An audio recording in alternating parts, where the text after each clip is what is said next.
ये जो सोकल्ड भक्ति मार्ग, ज्ञान मार्ग, इन सबका कोई कंसेप्ट शास्त्रों में नहीं है। सिर्फ वेद नहीं, किसी भी शास्त्र में, इवन धर्म शास्त्रों में भी नहीं है।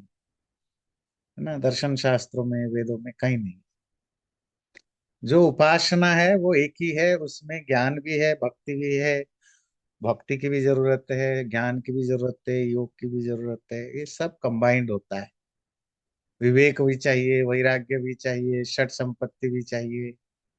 इवन आप योग दर्शन में भी पढ़ते हैं, उसमें ईश्वर प्रणिधान भी है। ईश्वर प्रणिधान क्या है? भक्ति।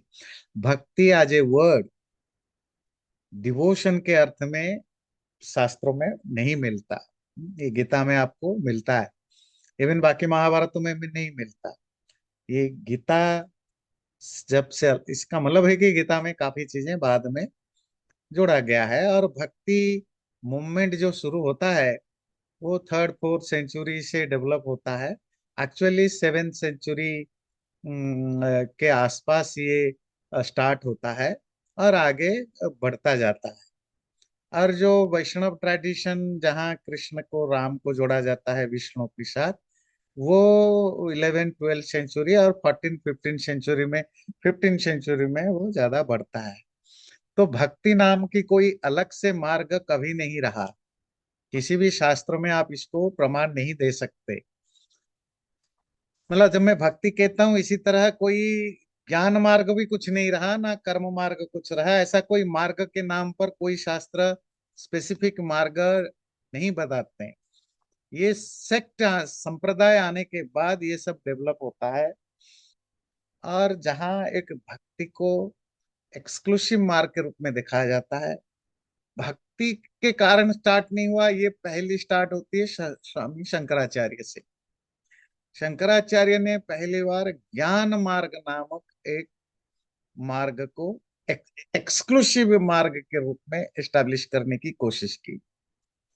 और उसके काउंटर में आगे भक्ति मार्ग, कर्म मार्ग, राजयोग, बहुत सारे मार्ग, मार्ग मतलब पाथ ऑफ डिवोशन डेवलप होने लगे। भक्ति का कोई लिटरेचर हमें नहीं मिलता। अगर कोई लिटरेचर मिलता है, जो फेमस लिटरेचर है नारद भक्ति सूत्र, वो 16 17 सेंचुरी का, मतलब आज से 300 400 500 साल। बहुत नारद नाम लिख देने से नारद नहीं होता। उसकी जो लैंग्वेज है, उसकी जो स्टाइल है, उसकी जो रेफरेंसेस है, बहुत लेटर है बहुत। तो इसीलिए भक्ति सूत्र कोई विद्वान लोग वगैरह नहीं पढ़ते पढ़ाते हैं, वो संप्रदायों में पढ़ाया जाता है, क्योंकि वहां जरूरी है लोगों की भावनाओं को उसी से कनेक्ट करने के लिए। तो जब आप भक्ति को एक्सक्लूसिवली दिखाना लगेंगे, तो आपके लिए जरूरी है ना कोई नया मार्ग आप एस्टेब्लिश करते हैं। उसके लिए क्या करना होता है? ट्रेडिशनली जो रूल है कि जो ऑलरेडी एस्टेब्लिश्ड मार्ग है उसको आप खंडन करेंगे कि ये खराब है, ये कमजोर है, ये बेकार ना कोई इंफीरियरिटी उसमें दिखाएंगे। तो फिर आप एस्टेब्लिश करेंगे कि ये जो मार्ग है, जो मैं प्रिस्क्राइब कर रहा हूँ या बता रहा हूँ, ये बेटर है। जो भक्ति मार्ग को बेटर बनाने वाले, बताने वाले जो भी लोग हैं, या आपने कोई बुक्स पढ़ा होगा, सुना होगा प्रवचन, वो क्या लॉजिक देते हैं? क्यों ज्ञान मार्ग, योग योग आदि बेटर है भक्ति मार्ग? कि भक्ति मार्ग आसान है, आसानी से भगवान मिलेगा, बाकी कठिन है, डिफिकल्ट। यही यही है कैचिंग पॉइंट। जैसे एडवर्टाइजमेंट्स आते हैं ना, प्रमोशन, उसमें कैचिंग वर्ड होता है, जो बाकी चीजें आप भूल जाते हैं, आपको वो याद रहता है। हम्म? ठंडा मतलब कोका कोला। बाकी वो ठंडा याद है। तो इसलिए भारत में नॉर्मली बातचीत में जब जाते हैं, कोई कोक पेप्सी पीने, क्या कहते हैं? चलो एक ठंडा पीते हैं। ठंडा तो पानी भी हो सकता है, नारियल पानी भी, नींबू पानी भी। तो वो जो कैचिंग वर्ड। तो भक्ति मार्ग पर प्रवचन करने वाले या बुक्स आप पढ़ेंगे, उसमें जो सबसे प्रोमिनेंटली जो आर्गुमेंट होता है, बाकी आर्गुमेंट तो किसी को समझ में नहीं आता है, वो है कि इट्स इजियर। ये आम लोगों के लिए, कि जो ज्ञान मार्ग को फॉलो करने वाले, ज्ञान मतलब जो traditional way to achieve God या डिविनिटी, वो कठिन है, बहुत मुश्किल है बहुत। बाइबल लिखने के बहुत बाद हमारे यहाँ ये भक्ति मार्ग डेवलप हुआ है। यही कुरान में भी है, दूसरे स्टाइल में। यहाँ अब आपको थोड़ी सी समझनी है भक्ति की डेवलपमेंट, जो भक्ति मार्ग। पहली चीज है कि भक्ति, जो मॉडर्न डेज की भक्ति है, वो उस रियल गॉड, मतलब जो real God in the sense, Hindu शास्त्रों में जिस ईश्वर की जो जो स्वरूप बताया गया है हिंदू शास्त्रों में, उस ईश्वर की भक्ति नहीं की जा सकती। मॉडर्न डेज की जो भक्ति है वो वहां नहीं की जा सकती। मॉडर्न डेज की भक्ति के लिए आपको एक इंसान चाहिए, इंसान, as a prophet, son of God, as a messenger, हमारे उसकी जो इंडियनाइज वर्जन है, एज ए अवतार, या ह्यूमन फॉर्म ऑफ गॉड, जो गीता में अभी आप देख रहे हैं। मैं बड़े एक इंटरेस्टिंग चीज आप ध्यान रखिएगा। जितने भी ट्राइबल रिलीजन्स हैं, मतलब ट्राइबल रिलीजन तो नहीं कहेंगे, ट्राइबल बिलीफ, रिलीजन तो बहुत बड़ा ऑर्गेनाइज्ड वे में होता है।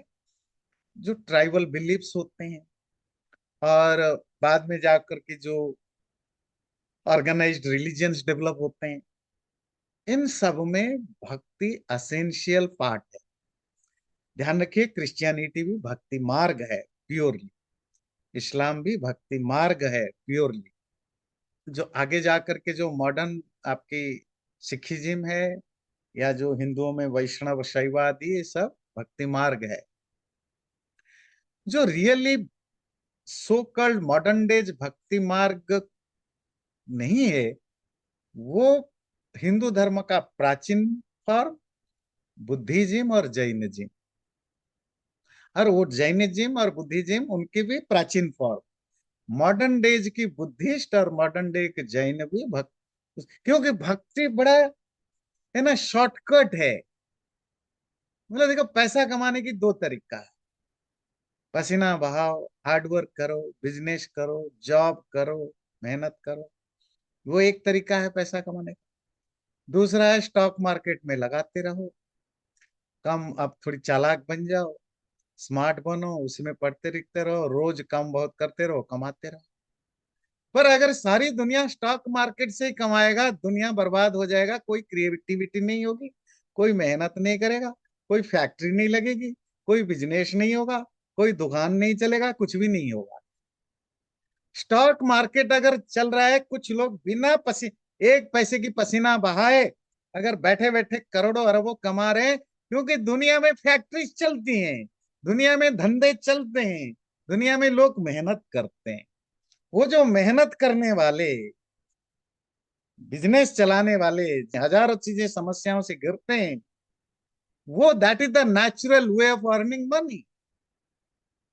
उसके बेस पर स्टॉक मार्केट में इन्वेस्ट करना, आपको करना धरना कुछ नहीं, पसीना बहाना नहीं, बस आपको स्मार्ट होना है। आपको समझना है कि कैसी क्या चलती है।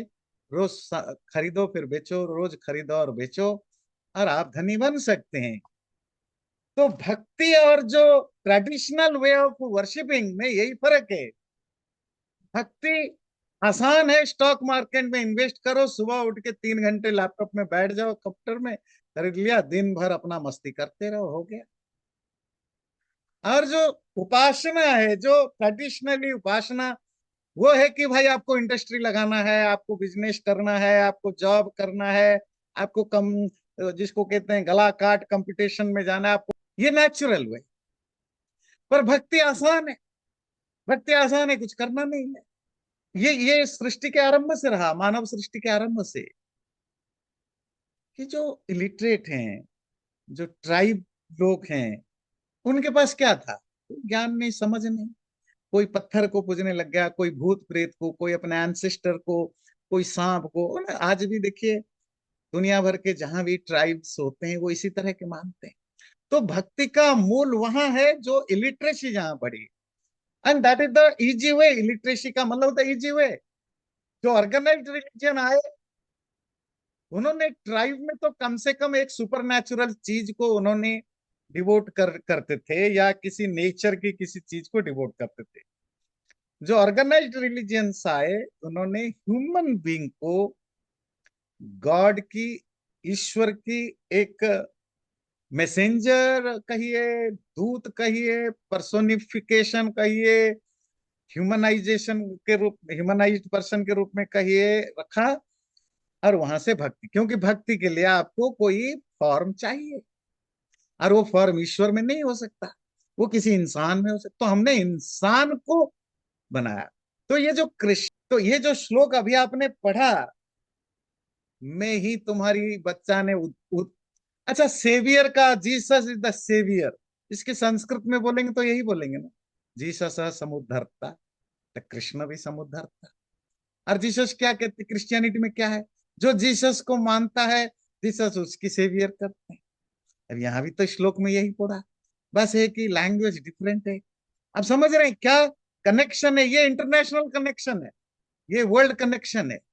नॉर्मल हिंदू धर्म की जो ईश्वर, उपासना, इनकी जो चर्चा है, वो गीता में और भी है। नॉट। ये जो 2-3 अध्याय स्पेसिफिकली इस तरह के, जैसे पिछले बार 11वें अध्याय में हमने विश्वरूप था, उसमें कृष्ण अर्जुन को दिखा रहे हैं कि देखो मेरे अंदर सारा ब्रह्मांड है, जो कुछ भी है, कि ये काफी लेटर, बाद में जोड़ा एग्री। गया है। जब भक्ति मार्ग डेवलप हुआ, भक्ति मार्ग को एस्टैब्लिश करने के लिए ये उसके साथ जोड़ा गया, और जिसके कारण ये गीता की जो पहले के अध्याय और बाद के अध्याय के बीच में कोई इसकी सिंक्रोनाइजेशन नहीं हो पा रहा। जी। बात है कि कृष्ण 5,000 साल पहले ईश्वर के रूप में नहीं पूजे जाते थे, हम्म। ना माने जाते थे। दुनिया में कोई भी कृष्ण मंदिर आपको 1200, 1300, 1400 साल पुराना नहीं मिलेगा। तो पॉइंट देखिए, जीसस 2000 पहले भगवान बन गए, और कृष्ण भगवान बने 1200, 1400 साल पहले, पर थे तो 5,000 साल से।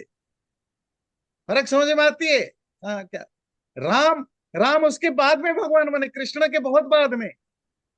राम तो 10,000 साल पहले पुराने हैं, पर कोई राम मंदिर नहीं मिलेगा जो इवन 500 साल पुराना हो। और ये हनुमान मंदिर तो, ये तो 100 साल पुराना भी नहीं है, और ये तो 50 साल में ज्यादा फैलने लगे। और ऐसा नहीं कि, और एक चीज मैं बात करके फिर आऊंगा, हमारे हिंदुओं में जो भगवान की डिग्रेडेशन होता जा रहा है, डिग्रेडेशन मतलब ऊपर से नीचे, नीचे छोटा। पहले ईश्वर हमने छोड़ा, ईश्वर की जगह हमने ब्रह्मा, विष्णु, शिव, शंकर, गणेश, उनको पूजने लगे। फिर हम थोड़ा और नीचे आए, हमने राम, कृष्ण, फिर और सारे जो ह्यूमन बींग है इनको पूजने लगे। फिर नीचे आ गए हम, शंकराचार्य, रामानुजाचार्य, गुरुदेव, इनको पूजने लग गए। अब हम पूजने लग गए हनुमान को। हनुमान कौन है? राम का भक्त है। अब राम गए, अब सब जगह हनुमान। ह्यूस्टन में मंदिर बनाए तो हनुमान का मंदिर, एक मूर्ति।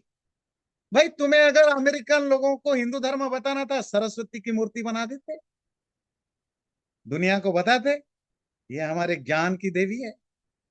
ये अमेरिकन बोले, जब अंग्रेजी में लिखते हैं, क्या लिखते हैं? Monkey God. क्या गलत लिखते हैं? तो सरस्वती लिखते तो लिखते विजडम गॉडेस। लक्ष्मी की मूर्ति बना देते, अब दुर्गा की मूर्ति बना देते, शिव की बना देते, विष्णु की बना देते, कृष्ण राम की बना। तुम बनाए तो किसकी? बंदर की। अरे ये बंदर कब भगवान बने? अभी 65, 60, 70 साल पहले। तो हमारे हिंदुओं में जो भगवान को लेकर जो डिग्रेडेशन हो रहा है, जो हम घटियापन की ओर बढ़ते जा रहे, बढ़ते जा रहे, बढ़ता जा रहे, उसकी कोई लिमिट नहीं है। हम हम शिव, शिव, ब्रह्मा, विष्णु, शिव तक नहीं रुके, वहां तक रुकते भी शुक्र है। चलो राम कृष्ण तक रुक जाते तो भी शुक्र है, पर हम रुक भी नहीं रहे ना। We are not stopping our self. हम और नीचे जा रहे हैं, और नीचे जा रहे हैं, और नीचे जा रहे हैं। तो प्रॉब्लम यह है कि हमारी सोच को ऐसे डेवलप कर दिया गया, हम ग्रेजुअली गेटिंग डिग्रेडेड। किसी मनुस्मृति आदि धर्मशास्त्र में भी ये सब नहीं मिलेगा ये राम कृष्ण या गुरु, इनकी पूजा मंदिर, इनका कोई कंसेप्ट नहीं मिलेगा।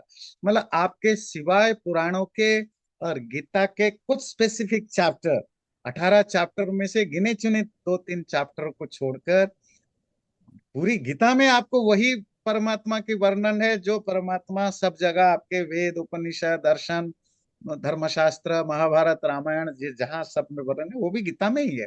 वो 3-4 चैप्टर और पुराण न, और पुराणों में भी इवन हम पुराण तक टिकते। मेरा पॉइंट है कि जब आप एक ऐसी पाथ चूज कर देते ना जिसके लिए आपके पास ऑप्शन इज ऑलवेज ओपन, तो आप अब अब हनुमान तक पहुंच गए हैं, शनि तक पहुंच गए हैं, अब शनि मंदिर बनने लग गए हैं। तो आज से 20-25 साल तक तो शनि एक ग्रह था जो उत्पात के ना, शनि की शांति के लिए कुछ उपाय बताओ। शनि की शांति करनी पड़ती थी, शनि चढ़ गया, इसको हटाना है, और राक्षस है, डेविल है, मतलब ग्रह, खराब ग्रह। राहु चढ़ा हुआ है, राहु शनि ये सब खराब ग्रह हैं। इनकी शांति, इनको हटाने के लिए पूजा पाठ करना बताया जाता है।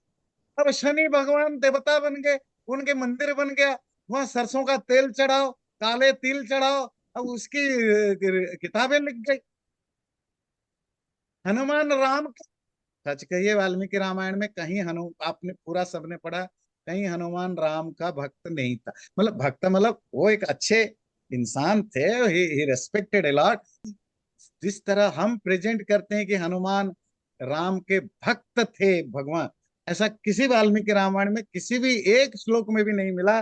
वो एक जैसे आपका कोई बहुत क्लोज फ्रेंड है या क्लोज व्यक्ति है, आपके लिए बहुत कुछ करता है, यही था। कभी ना उन्होंने राम की स्तुति की, ना राम की भक्ति की। चलो, आप हनुमान को भक्त के रूप में ही एक्सेप्ट कर लेते, पर आप तो हनुमान बड़े हो गए, राम छोटे गए हो रहे हैं। इंसानों को प्रोफेट बनाने से ज्यादा हम तो जानवरों तक भी आ गए। आप कहीं रुक नहीं रहे ना, आप कहीं रुक नहीं रहे, और कितना नीचे जाएंगे।